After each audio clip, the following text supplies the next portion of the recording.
अध्यक्ष महोदय, परवा आमचं उत्तनमध्ये 8 विदेशी नागरिकांना एकही कागदपत्र नसताना पकडलं। त्याच उत्तनमध्ये एक आठवड्याआधी नशा करणारे माणसांनी पोलिसवर हमला केला आणि एका महिला पोलिसाला मारहाण केली।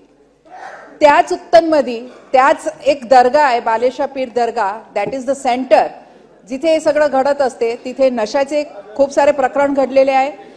त्याच दर्गामध्ये एक मौलवीवर गुन्हा दाखल झाला, जे लव जिहादचा गुन्हा होता, तेही त्यांच्यावर दाखल झाला।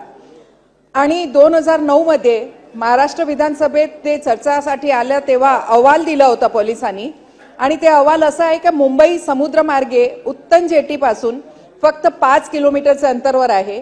सेखडी रत्नागिरी येथे झालेला बॉम्बस्फोट पूर्वी 1993 चा स्फोटकचा लँडिंग पॉइंटचा असाच दुरुपयोग ठाणे आणि मुंबईमध्ये शस्त्राचे आणि दारुगोळा तस्करीसाठी केला जाऊ शकतो। या जेट्टीजवळ दर्ग्यावरील अनियंत्रित गर्दी हा सुरक्षासाठी मोठा धोका आहे, आणि त्या दर्ग्याला शासनाने जाहीर केलाय की त्याला लवकरात लवकर त्याला पाडायला पाहिजे, ते इल्लीगल आहे।